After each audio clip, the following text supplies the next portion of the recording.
Powerful India का air defence system S-400 है जो रसिया से हमने खरीदा है। इसमें लगे मिसाइल 400 किलोमीटर की दूरी तक के किसी भी मिसाइल, ड्रोन, फाइटर जेट को हवा में ही डिस्ट्रॉय करने में सक्षम है। और सबसे अच्छी बात यह मोबाइल एयर डिफेंस सिस्टम है जिसको जरूरत के हिसाब से अलग अलग लोकेशन पर ट्रक की हेल्प से ले जाया जा सकता है। अब इस सिस्टम में मल्टीपल डिवाइसेस होती है। सबसे पहले काम होता है टारगेट को डिटेक्ट करना, जिसके लिए ट्रक पर माउंटेड यह रडार 600 किलोमीटर की रेडियस तक किसी भी ऑब्जेक्ट को डिटेक्ट कर सकता है। अब इसकी टेक्नोलॉजी इतनी एडवांस है कि यह इस रेंज में high speed jet, high altitude missile और गाइडेड क्रूज मिसाइल जो लो एल्टीट्यूड पर फ्लाई करती है उनको भी यह 600 किलोमीटर की दूरी तक पकड़ लेता है। और सबसे अच्छी बात 300 प्लस टारगेट को यह एक साथ में पकड़ने में सक्षम है। टारगेट मिलने के बाद इंफॉर्मेशन कमांड पोस्ट को सेंड की जाती है। कमांड पोस्ट बेसिकली इस पूरे डिफेंस सिस्टम का ब्रेन होता है। यह देखकर समझता है कि जो टारगेट आ रहा है उसकी साइज कितनी बड़ी है, यदि मल्टीपल टारगेट आ रहे तो सबसे पहले किसको फायर करना है, और सबसे इंपॉर्टेंट टारगेट के हिसाब से कौन से मिसाइल को लॉन्च करना है।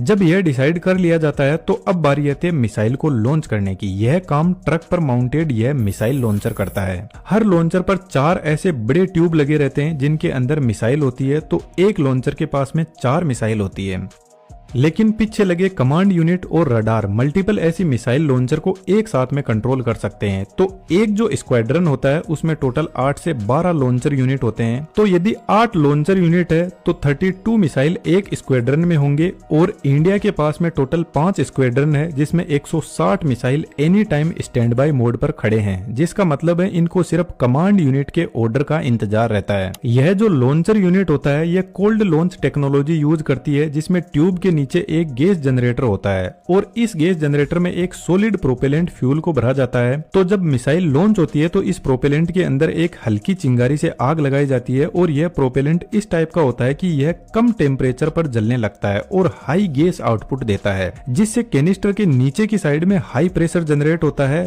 लगभग 50 से 100 बार का प्रेशर जनरेट कर देता है। यह प्रेशर पिस्टन पेड पर जाता है और पिस्टन पेड ऊपर उठने लगता है मिसाइल को लेकर। सबसे पहले प्रेशर से ऊपर का जो केप है वह ब्रेक होता है और मिसाइल बाहर निकलती है। यह प्रेशर इतना ज्यादा होता है कि यह मिसाइल को 20 से 30 मीटर तक ऊपर फेंक देता है। उसके बाद में मिसाइल के अंदर सॉलिड प्रोपेलेंट फ्यूल होता है, वह बर्न होना स्टार्ट होता है और मिसाइल अपने टारगेट की तरफ बढ़ती है। यह जो लॉन्च कैनिस्टर होते हैं यह टोटल 4 टाइप की मिसाइल को लॉन्च कर सकते हैं। इसको आप यहाँ पर देख सकते हो। इन सभी की अलग अलग रेंज होती है। तो टारगेट की दूरी और साइज के हिसाब से किस मिसाइल को लॉन्च करना है यह कमांड पोस्टर लॉन्चर यूनिट को बताता है। इसके हिसाब से फिर लॉन्च किया जाता है। यहाँ पर हाईएस्ट मिसाइल की रेंज 400 किलोमीटर की है, लेकिन हमारा जो रडार है वह 600 किलोमीटर तक देख सकता है। तो फ्यूचर में यदि हमारे पास में और पावरफुल मिसाइल